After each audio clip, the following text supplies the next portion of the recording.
안녕하십니까. 전자상거래의 최영일 교수입니다. 한 주 동안 잘 지내셨습니까? 2주차 강의 시작하겠습니다. 자, 2주차 강의입니다. 이번 시간부터 여러분들과 함께 본론으로 들어가는 시간입니다. 지난주에는 오리엔테이션이었기 때문에 그냥 안내하는 수업이라서 본 수업을 진행을 못했었고요. 2주차부터 이제 본 수업으로 들어갑니다. 우리 강의 노트를 여러분들 배포 받으시려면 구글 이클래스에 가입하셔야 되는 거 잊지 마시고요.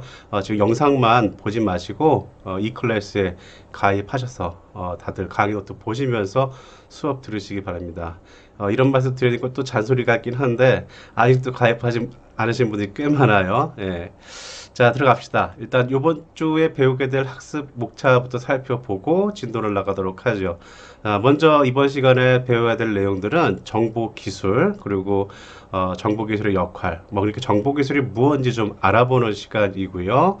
정보기술이 기업의 경영에 가져다 준 영향들을 통해서 산업의 구조가 어떻게 변해왔는지를 한번 살펴보겠습니다. 그래서 그냥 제조업 같은 우리 흔히 얘기하는 2차 산업들이 주가 되던 시절에서 어떻게 그 안에 무형의 상품이라고 할 수 있는 서비스가 증가가 됐고, 여기에 또 추가적으로 정보기술, 이 정보산업이라고 그러죠. 정보기술 산업들이, IT 산업들이 등장하게 됐고, 그것이 비중이 얼마나 커지게 되었는지, 이런 것들을 한번 살펴보도록 하겠습니다.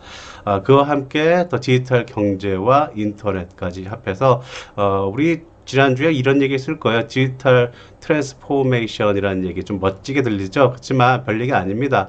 그냥 산업의 구조가 어떤 2차 산업에서 3차 산업 넘어가서 이제 정보화된 그런 사회 또는 산업 구조로 변환된다라는 얘기이니까요. 대략적으로 우리 이번 시간에 배울 내용이 무엇인지 참고해서 들어가 보도록 하죠. 자, 학습 목표 살펴보도록 하시고요. 여기 안에는 제가 방금 전에 말씀드린 내용들이 들어가 있고요. 자세한 내용으로는 디지털 경제에 관련된 내용이 주가 될 겁니다. 왜냐하면 우리 전자상거래라고 하는 것들이 디지털 경제와 맞물려져 있기 때문에 디지털 경제 얘기를 좀 언급을 해드리도록 할 겁니다. 자, 그럼 일단 봅시다. 정보기술이라는 말, 우리 상경계열에서 이런 정보기술 파트 부분들을 공부하지 않았던 사람들은 조금 생소하게 느껴지기도 하고 거리가 있게 생각이 되기도 해요. 간단하게 정보기술이라고 하게 되면 정보를 중심으로 하는 어떤 기술 산업들을 얘기하게 됩니다. 인포메이션 테크놀로지의 약자인데 이거를 그럼 기업에서 특히 이제 우리 같은 경영학을 공부하는 사람들은 어떻게 이걸 정의를 내려볼 것인가 두 가지가 있습니다. 먼저 이제 그걸 완전하게 기술로만 바라보는 관점이 있어요. IT, 정보기술을. 그러니까 컴퓨터라든가 눈에 보이는 것들이 있죠. 통신, 이런 것들 또는 공장을 좀 자동화시키는 기계 장치들 또는 사무 자동화 같은 것들 어떤 하드웨어와 소프트웨어 눈에 보이고 만질 수 있고 하는 그런 것들을 바라보는 관점이 한 가지가 있고요. 또 하나의 관점은 이거를 어떻게 이용하는가에 대한 이용 목적에 따르는 관점이 있습니다. 정보기술을 논함에 있어서 정의함에 있어서 그렇다면 어느 쪽이 좀 더 우리에게 적합할까요? 바로 두 번째 경우가 되겠죠. 테크니컬한 쪽이 아니라 비헤비어할 쪽, 그러니까 행동적인 부분들에 대해서 우리는 좀 목적으로 정의를 내려볼 수가 있어요. 사람, 조직, 그것들을 이루고 있는 것에서 어떤 의사결정을 내려야 하는 그 조직 안에 또 그 어떤 의사결정자가 결정하는 사람이 항상 제한된 합리성이라는 것을 가질 수밖에 없습니다. 자신이 경험한 것들, 자신이 가지고 있는 지식의 한계, 이것들에 따라서 의사결정이 제한을 받게 된다는 것을 우리는 제한된 합리성이라고 얘기해요. 아무리 박학다식한 사람일지라도 모든 것들을 다 아는 척척박사는 존재하지 않죠. 자신이 그 그릇을 많이 담을 수 있다 할지라도 그것에 한계가 조절할 수밖에 없고 거기에서는 나름 합리적인 판단으로 의사결정을 내린다 할지라도 그거는 그 안에서만 이루어지는 거라는 얘기죠.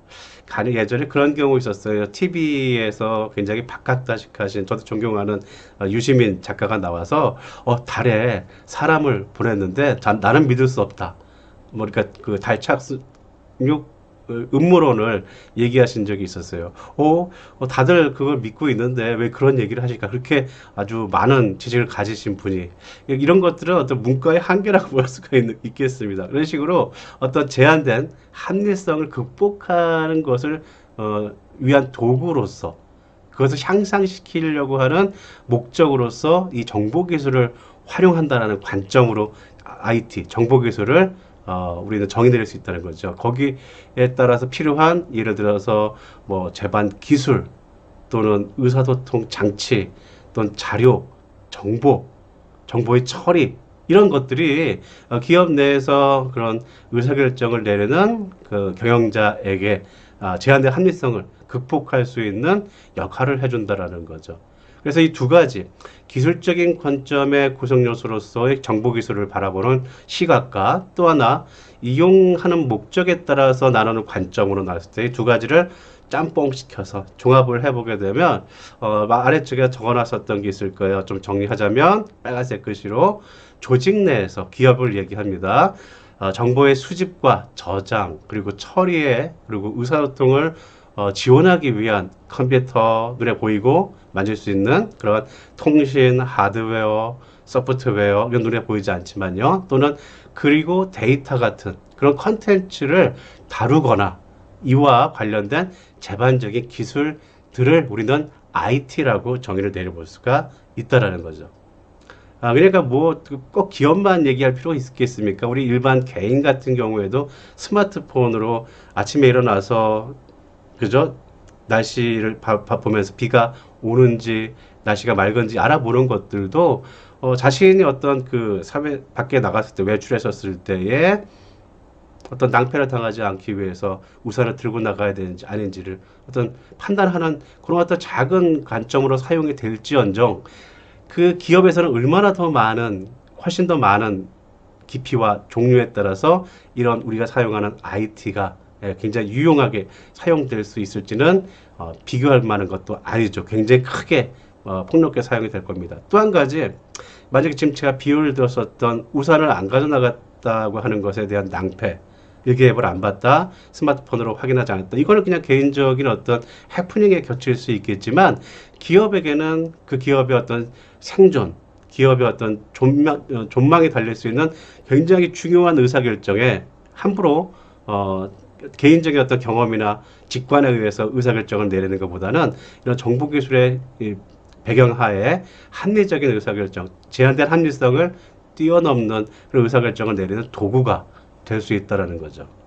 대충 정보기술이 뭔지 이해가 되셨기를 바라고요. 스마트폰 같은 것들은 아주 우리가 흔히 주변에서 볼 수 있는 것인데 이것뿐만이 아니라 컴퓨터나 소프트웨어나 하여튼 기업에 또는 조직에서 또 개인이 사용하는 데 도움이 될 만한 그런 어떤 기술 요소들을 전부 다 정보기술이다라고 정의 낼 수가 있다라는 거죠.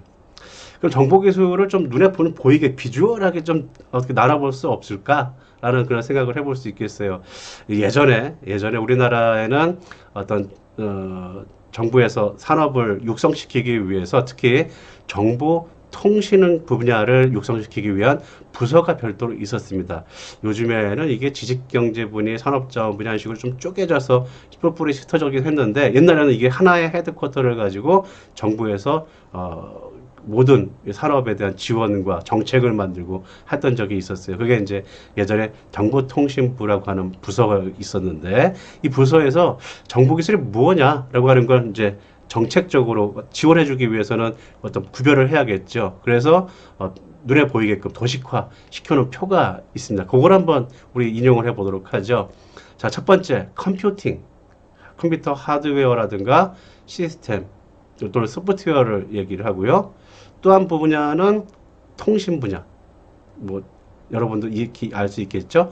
통신 네트워크라든가 접속 메커니즘 얘기하고요. 또 한 분야는 또 데이터. 이게 눈에 보이지 않지만 어떤 정보 자산이라는 측면에서 정보의 접근과 사용, 통제, 저장 방법 등을 논하는 것들이죠. 또 한 분야는 응용 시스템이에요. 이것을 어떻게 응용할 건지에 대한 기능이라든가 상호 관계, 개발 방법론, 일종의 제도 같은 걸 얘기하죠. 제도. 이 네 가지를 우리 정보기술의 구성 요소로 우리 정부에서는 바라봤다는 거죠. 이거 크게 다르지 않습니다. 우리도 이렇게 한 네 가지 정도 파트를 나눠서 생각을 해볼 수가 있을 거예요. 그래서 컴퓨팅, 그리고 통신 분야, 데이터, 응용 시스템, 뭐 일종의 제도 같은 것들이요. 자, 그럼 정보기술의 의의를 좀 줘보도록 합시다. 정보기술의 의의는 어떤 기능적 차원에서는 방금 전에 말씀드린 어떤 효율성을 제공하는 측면뿐만이 아니라 기업 전체 차원에서도 성과, 기업의 성과는 결국 뭐죠? 뭐 매출이라든가, 그죠? 그 기업의 어떤 볼륨을 키운다든가, 기술이 발전된다든가, 또 비용을 줄인다든가 하는 식의 어떤 기업의 성과를 증진시키는 장기적인 방편으로도 이 정보기술이 활용이 됩니다.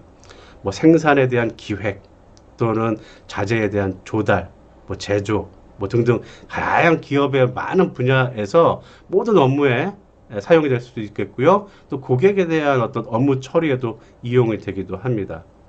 정보기술이 요즘에는 안 쓰이는 부분이 없기 때문에 여러분들 쉽게 이해가 되실 거예요. 뭐 예를 들어서 상품의 기획이라 그런다면 어떤 신발을 제조하는 그러한 기업이라 그런다면 소비자들의 니즈, 요구를 알아내야 될 거 아닙니까? 뭐 발품 팔아서 설문조사하고 이게 아니라 온라인으로 그냥 뭐 한 시간 만에 수십만 명, 뭐 또는 뭐 몇천 명 단위의 그죠? 만 명, 수십 명 단위, 수만 명 단위를 설문조사를 한꺼번에 할 수도 있어요. 그래서 그것을 상품의 기획에, 개발에, 설계에 포함을 시켜서 생산할 수도 있고요. 자재 조달 뭐가 있을까요? 네, 국내에서만 어떤 자재를 조달했던 기업이 인터넷을 통해서 멀리 떨어져 있는 더 싼 어떤 원자재를 구입할 수도 있고요. 전자상거래로. 또 제조 같은 경우도 마찬가지죠. 뭐 기계화를 통해서 훨씬 더 대량 생산만 하는 것이 아니라 다양한 상품을 다양하게 소량 생산할 수 있는 그런 식의 것들로 정보기술을 활용할 수도 있습니다. 이런 식으로 컴퓨터라든가 정보 통신의 어떤 기술 융합들은 점점 어떤 기업들이 전통적인 기업들의 형태에서 벗어나서 경영 혁신을 자꾸자꾸 가속화 시켜주고 기업들이 이런 식으로 경쟁력이 높아지게 되면 국가 경쟁력, 뭐 나아가서는 개인의 경쟁력에도 큰 향상을 가져다 주는 요소가 된다는 겁니다. 그래서 정보기술의 활용은 어떤 필요 조건이 아니라 어떤 그것을 반드시 해야만 어떤 경쟁력을 가져오는 그러한 필수적인 요소라고 볼 수 있겠습니다. 자, 그 다음에는 정보기술 적용 범위를 좀 보도록 할까요?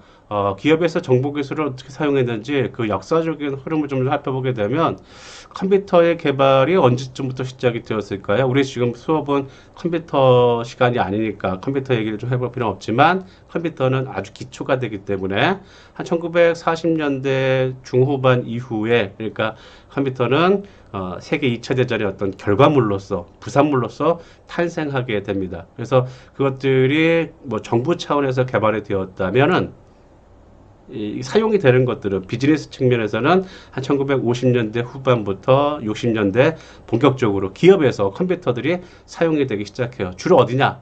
빠르고 정확하고 많은 양을 자료를 처리하는 그 분야에 사용이 되어지겠죠. 그래서 첫 번째 자료 처리, 대량의 자료 처리에 주로 컴퓨터들이 사용이 되어졌어요.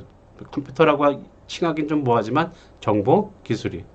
그러다가 이런 자료들이 처리가 대량으로 된 것들을 요약해서 또는 분류해서 필터 거쳐서 아주 선별된 자료들을 모아보는 것들이 있죠. 가령 일주일치의 뭐 매출 보고서라든가 또 분기별 보고서라든가 아니면은 연말 보고서 뭐 굉장히 많은 양의 자료들을 다룰 텐데 이것들을 사람의 손이 아니라 정보 시스템 같은 것들을 통해서 하게 되고 타작이 쓰던 그런 사무실 안에서 워드 프로세서로 변경을 한다든가 아니면 복사기라든가 팩시밀리 같은 이런 도구들이 과거 사용하던 기업들에서의 어떤 패턴들과는 전혀 다른 방식의 일 처리를 만들어내게 되면서 그 기업의 효율성을 가져다 주게 되는 거죠. 80년대 들어서게 되면 정보통신이라든가 또는 시스템 통합이라고 합니다. 여기저기서 뭐 인사부서에서 따로 개발한 컴퓨터, 생산부서에서 따로 사용되는 컴퓨터, 영업부서에서 따로 사용하는 컴퓨터, 뭐 이런 등등 따로 나눠져서 있던 그런 컴퓨터 시스템들이 하나로 통합되어지는, 그래서 전사적인 차원에서 관리되는 것들이 등장을 하게 되는 것이 1980년대에 정보통신이 발달하게 되면서 그렇게 되죠.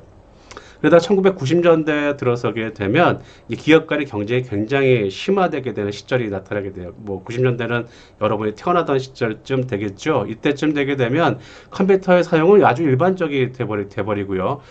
정보 시스템이라든가 정보 기술을 활용하는 기업들이 그렇지 않은 기업들을 압도하게 되는 경쟁력의 어떤 도구가 되게 됩니다. 이거 우리 전략적인 활용이라고 얘기하는데, 전략적으로 어떤 새로운 정보 시스템을 도입을 하게 되면, 정보 기술을 도입하게 되면 다른 경쟁 기업을 이길 수가 있어요. 그래서 너도 나도 경쟁적으로 정보 시스템, 정보 기술들을 도입을 하게 됩니다. 그리고 2000년대부터는 뭐 인터넷이라든가 전 세계적인 네트워크망이 발달을 하게 되고 정보통신이 더욱더 발달하게 됨에 따라서 기업에서는 아주 정보기술의 사용이 일상적이 되어가는 시절이고요. 뭐 그건 여러분이 지금 경험하고 있는 바와 같습니다. 그래서 정보기술의 역할들은 기업에게는 환경 변화에 대응할 수 있게 해주고요. 경쟁력의 우위를 가져다 주기도 합니다. 자, 그러면 이제 이런 산업의 구조의 변화가 언제부터 시작이 되었을까요? 이것도 알아보는 것이 지금 재미있으실 거예요. 1970년대 미국의 1인당 GDP, 국내 총생산액이 기타 다른 선진국들보다 한 30% 정도 높았다라고 했어요. 여기서 한 가지, GDP가 뭐냐? 1인당 GDP가 보통 GDP라고 하는 것은 국력을 나타내는 기준이 되게 됩니다. 국내 총생산. 네, 그래서 자국민들이 생산해내는 생산력의 총합을 얘기한 거예요. 이게 기타 다른 선진국들보다 한 30% 정도 높았어요.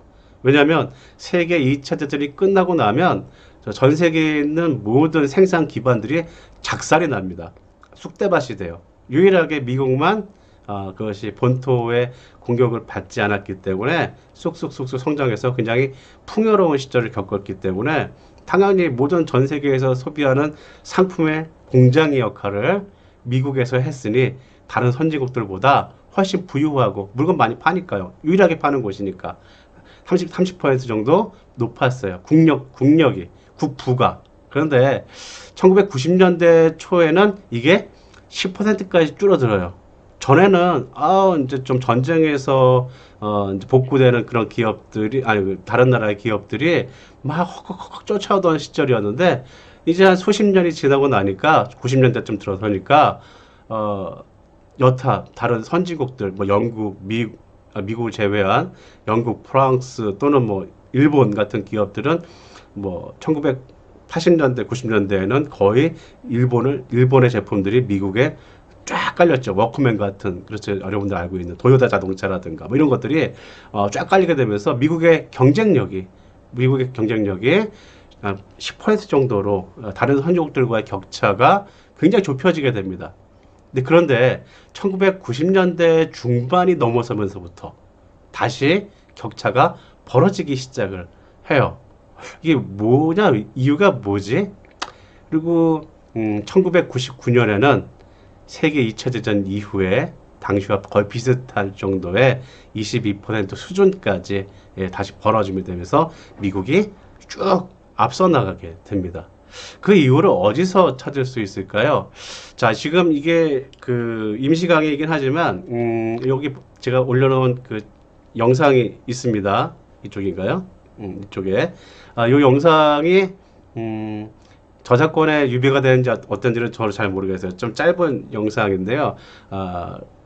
캐피탈리즘 포 러브 스토리라고 하는 그 마이클 무어 감독이 제작한 영화입니다. 그러니까 당시에 미국 사회의 어떤 자본주의를 비판하는 그러한 영화인데, 이 영화에 보게 되면 그 당시에 그러니까 미국이 풍요로웠던 시절에서 갑작스럽게 꼬꾸라지게 되는 그러한 현상들을 보여주는 영상이 있어요. 일단 영상은 제가 따로 제공해 드리던지 아니면 유튜브에 이 강의 영상을 올렸을 때 저작권으로 삑 잘리게 될 수도 있기 때문에 일단 요거는 한번 테스팅을 해보고 여러분들이 확인하실 수 있도록 하겠습니다. 일단 지나가고요. 자, 그 뿌리는 어디인가? 영상을 보셨다면 일단 대충 이 시작이 1980년대 시작됐다라는 걸 아시게 될 겁니다. 자, 바로 레이고노믹스 또는 그레이트 아메리카 정책이라고 불리우는 게 있어요. 자, 여기 오른쪽에 위에 있는 이 레이건 미국 전미 대통령이 좀 돌아가셨어요. 굉장히 잘생겼죠. 영화배우 출신의 그런 미국 대통령입니다. 1980년부터 미국 대통령으로 해서 재선까지 88년까지 이제 재임했었던 대통령인데 이 양반이 하셨던 정책을 레이거노믹스 그레이트 아메리카 정책 다시 미국이 위대한 국가가 되겠다라고 하는 그러한 정책을 표방을 합니다. 이게 뭐냐? 1979년은 이란에서 발생한 미국 인질 사건이라든가 또는 제2 오일 쇼크로 인해서 경제 불황이 아주 깊어지게 됩니다. 그래서 사람들이 도대체 미국이 왜 이렇게 살아야 돼? 라고 하면서 굉장히 보수적인 성향이 굉장히 강화가 되면서 이 양반이 집권을 하게 돼요. 이 양반은 뭐 보통 뭐 폄하하는 건 아니지만 이 양반은 영화 배우예요. 뭐 얼굴 마담 수준이고 이 뒤에 있었던 여기 경제 정책을 펼던 사람들이 어떤 정책을 폈느냐 바로 공급주의 경제학이라고 하는 것을 주장하면서 감세 정책, 기업에 대한 감세, 그리고 규제 완화 정책, 또 복지비를 축소한다. 그러니까 서민들에게 지급되는 어떤 여러 가지 혜택들을 줄인다. 또 국방비를 확대한다. 완전히 이게 보수주의적인 정책을 추구를 합니다.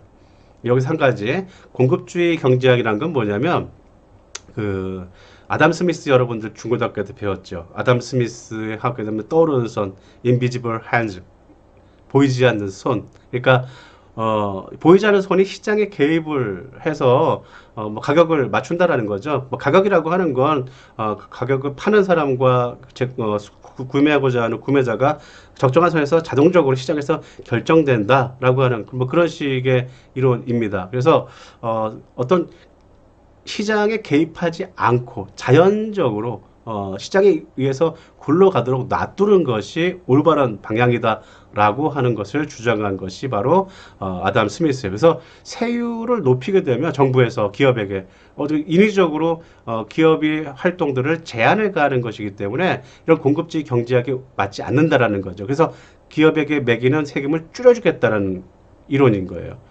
그래서 이런 주장을 현대에 접목시킨 거라 볼 수 있습니다. 그래서 기업에게는 최소한의 개입, 그리고 뭐 규제를 줄이고, 그래서 작은 정부를 추구한다라고 볼 수 있어요.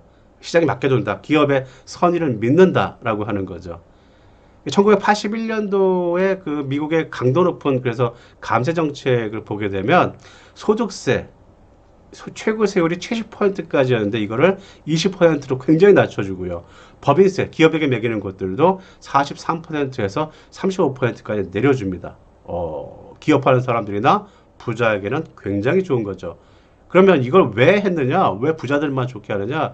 그런 여러분들 샴페인을 이렇게 막 쌓아두고 그래서 위에서부터 쭉 붓게 되면 이게 내려가서 아랫부분에까지 맺힌다고 하는 낙수 이론 들어보신 적 있으실 거예요. 그러니까 부자들에게 어떤 혜택을 주게 되면 그들이 남는 어떤 자본, 잉여 자금들을 아래로 내려준다라고 하는 그런 것에 근거를 두고 있다라는 거죠. 그래서 이런 감세 정책의 추진이 실리콘밸리 같은데 실리콘밸리 당시에는 지금은 유명하죠. IT 산업의 메카라고 불리는 곳이지만 여기에 그 당시에는 IT 산업이 태동하던 것들 아니고 아예 존재하지 않았었어요. 그런데 여기에 조그만 그런 작은 IT 기업들, 소프트웨어 기업들이 몰려들기 시작할 때 구멍가게 수준이었거든요. 여기에다가 그 남는 방금 전에 말씀드린 세금을 줄여주고 이렇게 해서 남게 되는 그런 자금들이 엔젤 펀드로 야, 돈 많으니까 너도 한번 써봐, 너도 한번 써봐 하면서 여기저기 이제 잉여 자금이 흘러 들어가게 되는 거죠. 그래서 이런 잉여 자금의 투입들이 유입이 나중에 IT 산업을 위한 투자로 이어졌다라고 이 보수적인 학자들은 판단하고 있어요. 그래서 그 당시에 이러한 어떤 공급주의 경제학 정책들이 옳았다라는 얘기를 하는 거죠. 근데 한편 다른 진보적인 학자들은 이런 감세 정책 때문에 기업의 재정적 투자가 IT 투자로 그 돈들이 다 IT 투자로 이어졌다는 증거는 찾기 힘들다라고 얘기하기도 합니다. 더구나 이런 감세 정책은요, 미국이 경상수지 적자와 또 재정수지 적자 같은 이른바 쌍둥이 적자 문제를 발생시키는 주요한 요인이 되기도 됩니다. 일단 아까 말씀드린 것처럼 기업에게서 걷어들여야 될 세금을 걷어들이지 못하기 때문에 재정 적자가 발생할 수밖에 없죠. 정부에서는 나가야 될 돈은 있지만 그것들에 대한 수입이 없으니까 당연히 정부는 적자일 수밖에 없죠. 그래서 정부에서는 국채, 공채를 무제한으로 발행을 합니다. 막 찍어내는 거죠, 돈을. 그래서 이것 때문에 은행 금리가 막 올라가요. 돈이 널려 있기 때문에 은행에서는 돈 끌어오는 사람들에게 이자를 많이 받아야 되기 때문에 그래서 달러 값이 폭등을 하게 됩니다. 그래서 미국 내에 정책이 연쇄적으로 미국의 수출을 줄어들게 하고 경상수지가 무역수지가 적자가 발생한 원인이라고 하는 데 있어서 이 정책 당시에 80년대 이러한 감세 정책, 기업에 대한 어떤 불관여 정책 이런 것들이 진보 보수학자 할 것 없이 여기서부터 출발했다라는 데는 이견이 없어요. 다만 아까 말씀드린 것처럼 이런 잉여 자금들이 실리콘밸리로 흘러 들어갔다라는데 저는 개인적으로는 한 표 드리게 됩니다. 왜냐하면 자금이 남아야 부자들은 IT가 뭔지도 몰랐어요. 최고 경영자들은 아래에 있는 사람이 워드 프로세서를 쓰건 타자기를 쓰건 신경 안 써요. 상관할 바 아니에요. 관심 없어요. 그런데 자금이 남으니까 야, 너 타자기보다 워드 프로세서를 쓰면 조금 더 폰트가 깔끔해지지 않겠냐? 하면서 바꿔줄 수 있는 그러한 여유가 생기는 거죠. 예, 국가에서부터 인신난다는 말처럼 이런 어떤 기업에서의 어떤 자금의 어떤 잉여 부분들이 실리콘밸리의 어떤 싹 튀어나온 어떤 종자 돈으로 들어갔다라고 하는 데는 저는 저기다 한 표를 주게 된다. 그렇다고 제가 보수적인 학자라는 건 아니고요. 자, 아무튼 IT 산업의 산실이 된 이 실리콘밸리도 1970년대는 겨우 70여 개 정도밖에 없었지만 80년대 들어서면서 아까 말씀드린 감세 정책의 흐름을 타고 이곳에서 많은 기업들이 활발하게 기업 활동들을 하게 되는 원동력이 된 걸로 판단이 됩니다. 그래서 앞서서 언급했었던 미국의 그 기업의 경쟁력 얘기를 했었잖아요. 우리 90년대 중반부터 여기 IT 산업, 실리콘밸리 IT 산업들이 기업들이 결국에는 인터넷 산업을 멱살 잡고 끌고 가는 그러한 역할을 하게 되는 건데 90년대 중반이 되게 되면 인터넷이 등장을 하게 됩니다. 인터넷 등장과 함께 다른 나라들과의 격차가 벌어지기 시작한 그 이유가 된다는 거죠. 그래서 결국 뭐냐, IT라고 하는 것, 이 IT 정보 기술이라는 것에 의해서 산업의 생산성이 향상이 되는 것뿐만 아니라 기업이 구조 또는 미국 내에서의 산업 구조까지도 변경시켜가는 그래서 경쟁력을 가지고 온다라고 하는 결론을 내리게 됩니다. 누가? 미국의 클린턴 행정부 예전에 90년대 중반에 미국의 중흥을 이끌었었던 그 정부에서의 상무성 보고서에서 결론을 그렇게 내리게 됩니다. 이 클린턴 행정부는 야심차게 이런 인터넷이라든가 IT 산업을 일궜어요. 그래서 미국에서 가장 존경받는 대통령 중에 하나인데 결국엔 뭐냐, 이 민주당의 대통령이었어요. 그런데 공화당 출신 대통령인 이런 레이건 대통령이 뿌렸던 씨앗을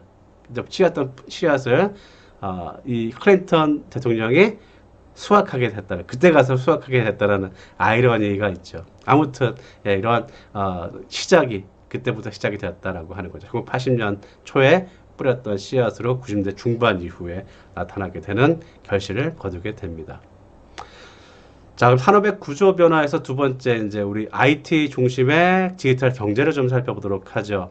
디지털 경제라 함은 디지털 경제 논리를 가지는 경제 환경을 총칭해서 디지털 경제라고 얘기합니다. 결국 IT를 중심으로 하는 이 디지털 경제 체제가 탄생하게 된 기반은 기업들이 이런 정보 기술을 활용하게 되는 데서부터 출발하게 되는 이 비즈니스 또는 이 커머스 전자상거래가 에서 탄생한다고 볼 수가 있어요.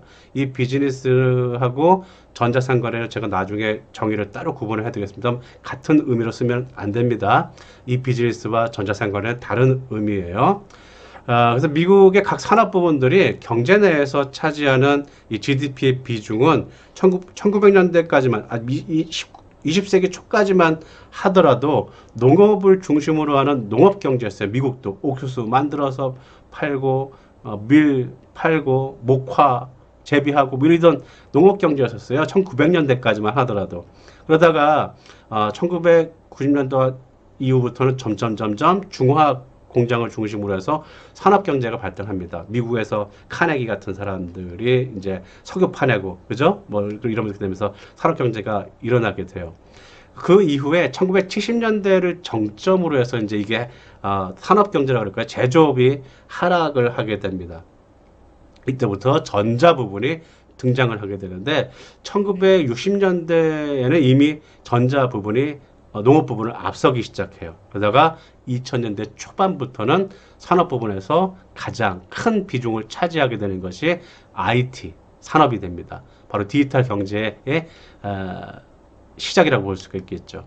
제가 지금 보여드리는 그림을 보시게 되면 대충 이해가 되실 거예요. 농업 경제가 가장 큰 비중을 차지한다는 것이 점차 산업 경제, 산업 부분, 공업 부분이 높아지게 되다가 1950년대, 60년대를 기점으로 해서 전자산업이 등장을 해서 높아지게 되면서 2000년대 초반에는 디지털 경제가 등장하게 되는 이유가 전자 부분이 미국 경제의 산업 비중에서 차지하는 비율이 60%를 넘어가게 된다는 거죠.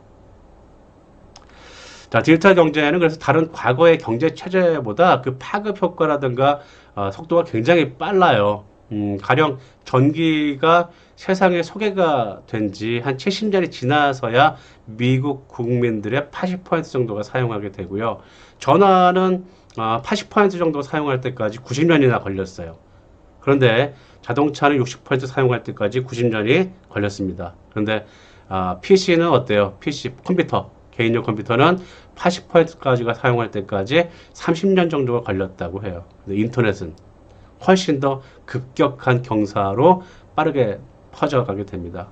언제가 될까요? 저도 인터넷 사용한 지가 한 98년 정도부터 집에 개인용 인터넷을 개설했던 것 같은데 그 뒤로부터 뭐 집집마다 한 집 건너 인터넷을 개설하다가 뭐 요즘에는 인터넷이 없는 집이 없죠. 인터넷이 연결 안 되는 집이 없죠. 스마트폰은 뭐 어때요? 스마트폰이 첫 등장하기 시작한 게 스티브 잡스가 아이폰을 발표한 2007년인데 올해 2017년, 2020년이니까 한 13년 정도 됐네요. 근데 너도 나도 스마트폰 사용하기 시작한 지는 꽤 오래됐죠, 여러분들도.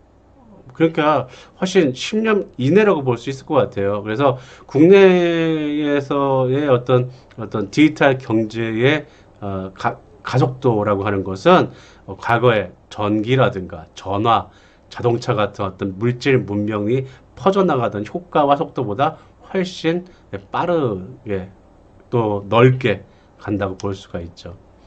그 디지털 경제를 아주 쉽게 이해할 수 있는 방법은 보시게 되면 시가총액을 좀 기준으로 좀 볼까요? 보시게 되면 애플사의 가치를 좀 따져봅시다. 제가 여러분들이 항상 교수님들은 왜 맨날 옛날 자료만 가지고 강의하십니까? 그래서 2020년 2월 자료 가지고 뽑아봤습니다. 시가총액 1위는 전 세계에서 모든 기업들 대상으로 애플이에요. 1조 4천만 달러 정도. 우리나라 돈으로 한 1680조 정도. 얼마인지 잘 감이 안 오죠. 너무 크니까. 우리나라의 한 해 예산이 얼마인지 아세요? 한 600억, 600조 정도 됩니다. 600조. 그러니까 애플사의 가치는 우리나라의 모든 공무원들에게 1년치 월급 다 주고 지방 자치단체에다가 돈 다 주고 뭐 다리 만들고 뭐 탱크 사고 F-35 뭐 전투기 사고 다 하는 그 돈보다도 3년치를 쓸 수 있다라는 3년치 넘게 쓸 수 있는 가치가 애플이라는 거죠. 어마어마하죠. 예. 그 다음에는 2위가 마이크로소프트 회사인데 1조 4천만 달러. 별 차이 안 나요. 예. 근데 국내를 좀 돌려볼까요? 국내에서는 삼성전자의 가치가 한 368조 원 정도. 2위는 하이닉스인데, SK 하이닉스인데 80조 정도 됩니다. 차이 막 굉장히 많이 나죠. 2위하고 1위하고. 근데 이 중에서 제가 빨간색 글씨로 써놓은 것들은 좀 여러분들 보시기 편하게끔 구별을 해놓은 건데 IT 기업이라고 할 수 있는 것은 삼성전자도 IT 기업이긴 하지만 제조업이라고 볼 수 있겠죠. 제조업. 네. 근데 네이버는 온전하게 인터넷 기반의 기업이죠. 무형의 상품을 판매하는. 근데 이 네이버는 25조 원이나 해요. 그러니까 뭔가 장치, 그러니까 생산을 위한 공장 뭐 이런 것들을 가지고 있지 않아도 되는 네이버라고 하는 무형의 인터넷상에서의 포털 사이트의 가치가 25조 원이라 한다는 거죠. 물론 여기에는 서버도 들어가 다 필요해요. 하지만 이걸 인터넷 기업이라고 보는 거죠. 우리는. 그러니까 이 네이버라고 하는 기업과 삼성전자 같은 제조 공업 기업과의 차이가 또는 그렇게 크지 않다라는 거죠. 물론 삼성전자와 네이버 비교할 수 없습니다. 그렇게 기업 자체가 다르니까.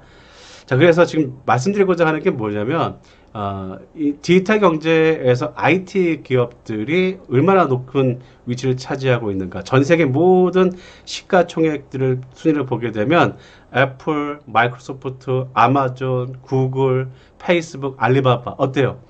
다 인터넷 기업들이죠. 인터넷 관련 기업들이죠. IT 기업들이죠. 근데 그 밑에 보시게 되면 우리가 흔히 전통적인 기업이라고 하는 뭐 자동차 회사라든가 금융회사 또는 존슨앤존슨 같이 상품을 만들어 판매하는 회사 이런 식의 기업들로 비교가 될 수 있다는 거죠. 디지털 경제는 결국에는 인터넷과 뗄래야 뗄 수 없는 그런 식의 어떤 하나의 어떤 비교군을 가지게 됩니다. 예. 자, 디지털 경제의 역할을 좀 봅시다. 그러면 인터넷이 가지고 온 빅뱅은 어떤 전자 상거래를 촉발을 시켰고, 그래서 경제 구조를 변화를 시키고, 나아가서는 사회적인 변화까지 이렇게 되는 그런 식의 효과라고 볼 수 있습니다. 그래서 디지털 경제를 출발시킨 그러한 장본인이기도 하고, 인터넷이 시작이라고 볼 수도 있겠습니다. 자, 디지털 경제의 역할들은 여러분들 한번 살펴보도록 하시고요. 뭐 쭉 보시면 각 구성 요소들 중에서 디지털 경제가 제공하는 역할들, 뭐 아마 어떤 건지 다 이해가 되실 것 같은데, 뭐 제가 말하고 지나가면 그냥 안 읽고 지나가시는 분들 많을 텐데 읽어보세요. 그리고 이 중에서 이해 안 되는 용어가 뭐가 있을까요? 뭐 디지털 기업의 뭐 IPO 정도? IPO는 기업 공개, 주식을 상장시키는 그런 이벤트를 우리 IPO라고 얘기를 합니다. 뭐 그러니까 기업이 투명하게 된다라는 그런 얘기가 되겠죠. 자, 그래서 마무리 좀 해보겠습니다. 여기서 일단 끊는 이유는요, 제가 여러분들 한 40분 이내로 온라인 강의이기 때문에 부담 없이 수강하시게끔 해서 일단 여기서 좀 마무리하겠습니다. 자, 2주차도 강의 과제가 있습니다. 여러분들 강의 과제는 제가 내고 싶은 것이 아니에요. 여러분들이 수강했는지에 대한 확인용으로 이렇게 제공하라고 해서 어쩔 수 없이 이제 여러분에게 부과를 하니까 부담을 좀 줄여주기 위해서 하는 겁니다. 대신 여러분들 여기 강의 포털 사이트에 들어가셔서 요약된 뭐 강의 수강에 대한 요약을 하시면 됩니다. 제가 어떤 내용을 들었는지 그래서 한 최소 한 500자 이상 적으시면 될 것 같고요. 구글 클래스에 아직 가입하지 않으셨던 분들은 가입하시기 바랍니다. 자, 오늘 수업은 그래서 여기서 마무리하겠습니다. 다음 주에는 오늘 못했던 부분들 넘겨서 다시 2월에서 다음 주에 얘기를 하겠고요. 디지털 경제와 그리고 인터넷 전자상거래 등장을 알아보겠습니다. 미스프린트 있네요. 여기 2주가 아니라 3주입니다. 예, 수고하셨습니다. 다음 주에 다시 봬요.